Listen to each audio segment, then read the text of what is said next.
Alright, welcome to your Read Aloud for your Freshwater 8th grade quiz. This quiz is completely diagrams, short answers, so 1 or 2 words, and essays. I'll let you know what each of those are. Also, notice on the questions you've got how many points total that part of the question is worth. So we're going to start off here with our water cycle diagram. The instructions say, label the following water cycle diagram using the word banks below. Note, some words may be used more than once. We've got root uptake, transpiration, sublimation, condensation, precipitation, runoff, evaporation, and infiltration. How you're going to answer these, you'll type your answer right here. I will let you know that A and J are the same word, as well as B and I are the same word. So A and J will have the same answer, and B and I will have the same answer. Also important to note, if you haven't done this already, in order to edit the document, you need to go to File, Edit Document, or make your own copy, and then make sure you go over here to change your share settings to anyone with the link so that I can read your quiz. Okay, the yellow boxes, they're nothing special, they're just blanks. So you'll do that diagram. The next part of our exam or test or quiz, whatever you'd like to call it, goes with the properties of water. And remember, you can use your notes. Please do use your notes. In your own words, especially not Google's, please define each of the properties of water below. They should be in your own words or what we learned in class. This is worth 6 points total.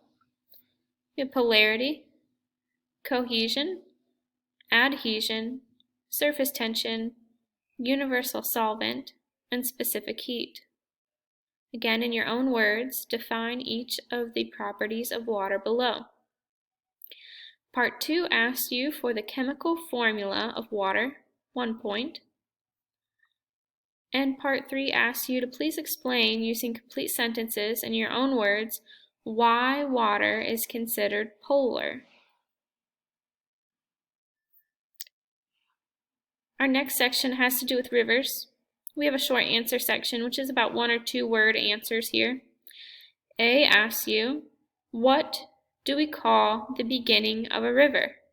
That's worth 1 point. Part B asks you what type of water is typically found at the answer to A, or at the beginning of the river. What type of water do I typically find there? What are the qualities of it? Part number C asks you to explain why the water is like that, or why it is like what you've defined in Part B. That's worth 1 point as well. And your essay questions for this prompt or this section. And remember, you need to be writing in complete sentences and grammatically correct.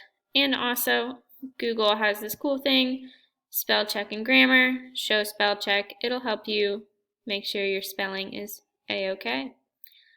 D asks you to please explain the relationship between stream speed, which we call velocity or discharge, and the amount of sediment that it is able to carry, we've written this so wrong. The amount of sediment that is able to be carried by the river. So explain the relationship between the stream speed and the amount of sediment that is able to be carried by the river. Part E asks you to please explain why we find the majority of pollutants downstream or near the mouth of the river.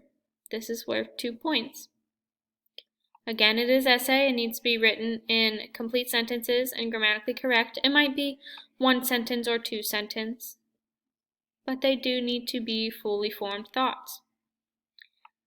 Water quality and water pollution. Our short answer here, 1 or 2 words. What is a water quality indicator?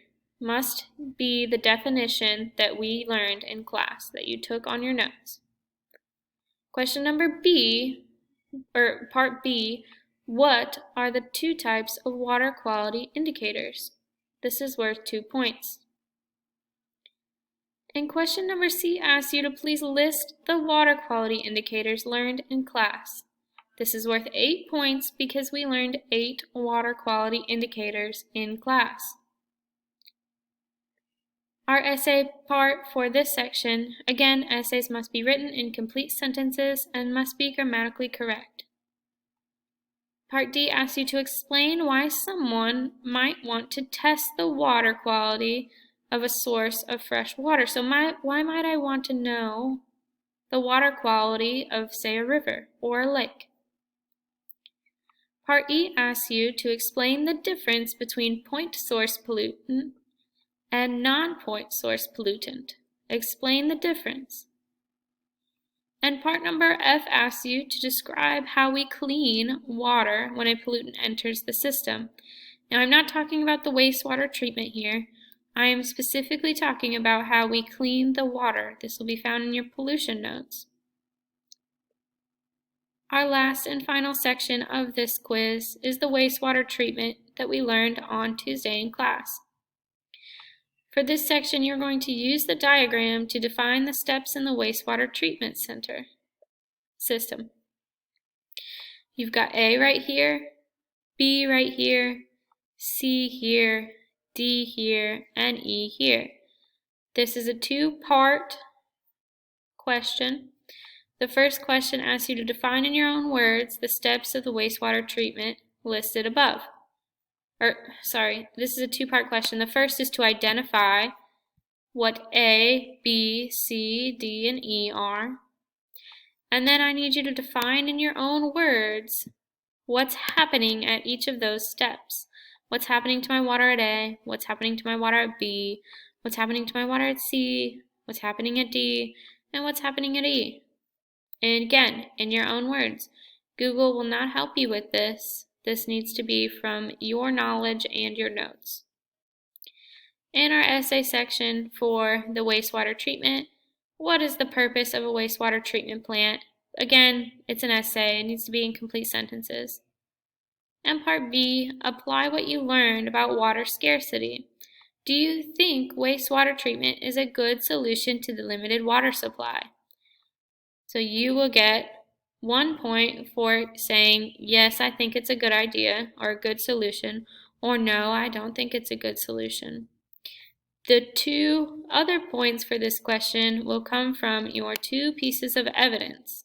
Again, evidence is facts supporting your claim. So why did you say yes? Tell me 2 evidences or 2 reasons.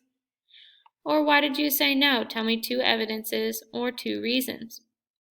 That's the final question in your test. Make sure you submit this document to your assignment on Canvas.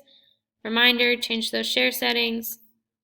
And that's all. Enjoy. If you have questions, as always, email me. If it's still Zoom time, so between 8:15 and 10 a.m., you're welcome to Zoom with me and ask me like that. Goodbye.